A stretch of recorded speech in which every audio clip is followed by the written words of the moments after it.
Hello, everybody, and welcome to Local Edition. I'm your host, Ben McCain. Our guest is State Assemblyman Anthony Portantino. State Assemblyman, welcome to Local Edition. Thank you, Ben. Your first year serving in the State Assembly, 2007 to 2008. What was it like the first year? Well, a lot of work. You all of a sudden spend 3 nights a week out of your house up in Sacramento. You have a bill deadline immediately to try to get your bill package up and ready. There's a 2-month deadline, so you get there and you got to start working. I was blessed in that I had some bills that I wanted to do, some issues like the umbilical cord blood, which we've talked about before I introduced on my first day in office, and some higher education bills we got off the ground right away. So that puts a lot of pressure, and then you got to work the system, get them through the Assembly, and get them over to the Senate, and hopefully get the governor to sign your bills. And I had 5 of 7 bills signed. Oh, congratulations. Yeah. What surprised you about your first year at the State Assembly? Any surprises? Well, just the sheer pace of it, the amount of people that come in your office, the budget crunch, the crisis that it breaks your heart that there's a group of folks that come in every day saying, please keep us whole this year in the face of the budget crisis, and they leave, and then the next group comes in and advocates for their service. They're part of what we're doing and fighting for the status quo. The idea that we're going to create new and expand is pretty much taken off the table when you're facing a severe budget crisis. You just completed the first AIDS Summit, and I heard it was a tremendous success, and you plan on doing it again next year. Tell us what went on at the AIDS Summit. Well, AIDS is a very important issue to me personally. I have a family member who is, my brother's gay, and it's one of those issues where you think about all the time, and I had a family member a decade ago pass away back when no one talked about this issue. So it's very important to me personally. There are so many great local resources in LA County. AIDS Service Center here in Pasadena does a great job. And I wanted to highlight this issue because we think about it, but you always wonder, does the next generation really grasp it from a life and death perspective of prior generations? And so we have the world-renowned researcher in Pasadena who isolated the virus, Dr. Michael Gottlieb, who came and did a historical perspective. We've got City of Hope Hospital, which is a world-renowned research institution, which is in my district, which hosted the event with me, and they brought their researchers, including Dr. Alexander Levine, who worked with the Clinton administration on AIDS, and we had that world-class researchers available. Let's put on an informational event for the public, and then in particular the shifting demographic of AIDS, how it's affecting the minority community, is also very important to get the word out and highlight that we need to destigmatize this, in particular as it moves into the minority community. And we had folks from the African American and the Latino community talk about their efforts within the minority community and how heinous this and destructive this disease is, and the toll it's taking on the minority community and women as well. There were some very emotional conversations between some audience members and the healthcare professionals on how difficult it is for some women to be public about being HIV positive, for being ostracized and stigmatized. And I just think general awareness of this issue cannot be done enough. And so I was pleased that City of Hope joined me in putting on the summit. You know, we just covered the Ribbon of Hope Awards for SoCal News, and that was one of the big topics as we were interviewing people on the red carpet. It's almost like we've forgotten about this disease. Well, the good news is that because of the myriad of drug cocktails that are available, people are living productive lives with being HIV positive, where they're living longer.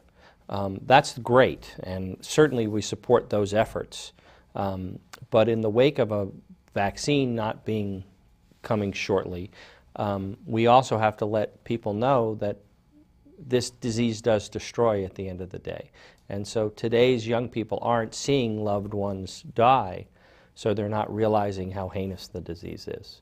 And again, I support the efforts for a cure. I support the efforts to have people live productive lives, but we also got to make people know how dangerous this is. Yeah, make people aware. State Assemblyman Anthony Portantino, thank you very much for joining us here on Local Edition, and thank you folks at home for watching. I'm your host, Ben McCain. CNN Headline News will continue right after these messages. Don't go away.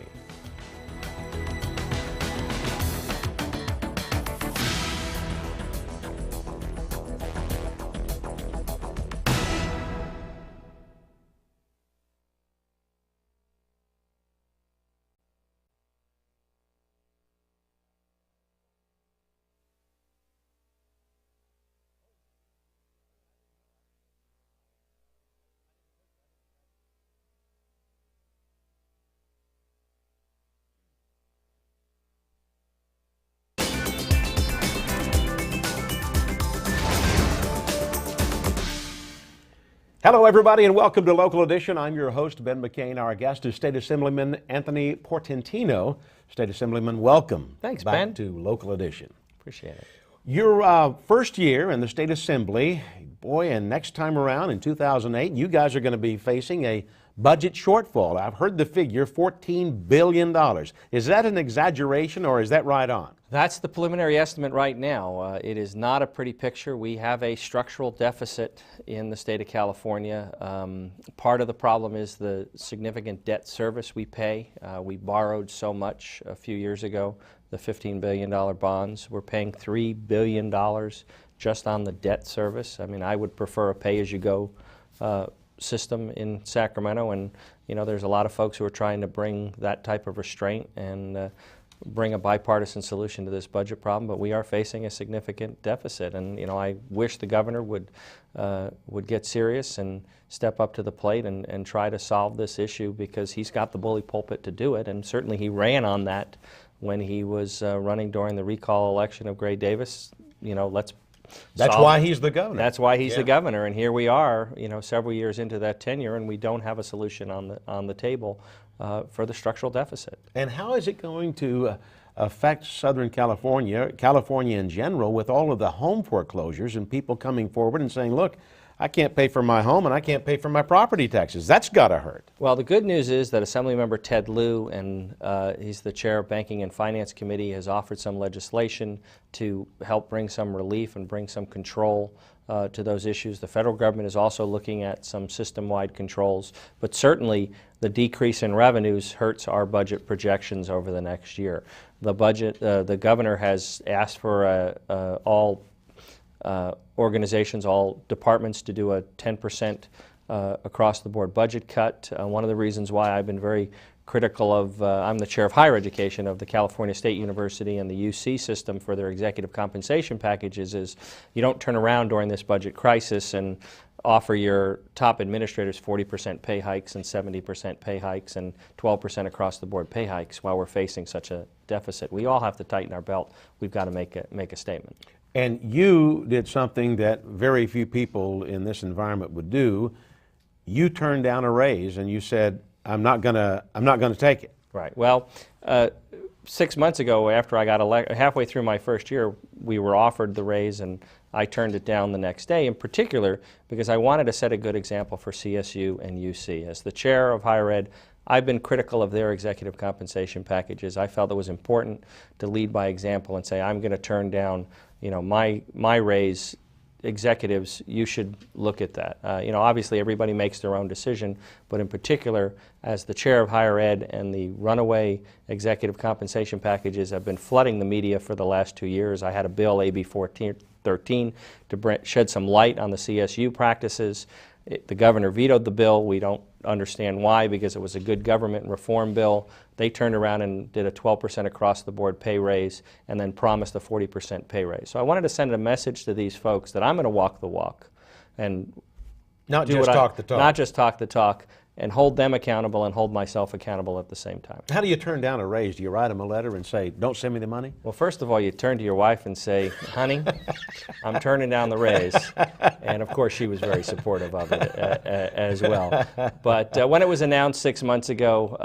but how do you explain that to your children? Well, you talk about being fiscally responsible and setting a good example. And what happened is there's an outside commission that approves our pay raises. Their report came out 6 months ago. The next day I sent a letter to the controller declining the raise. And again, I didn't send a press release out. I don't, you know, it's not, everybody makes a personal decision. But for me, as the chair of higher education, I'm critical of the way the UC and the CSU are doing their executive compensation packages. I wanted to send a message to them.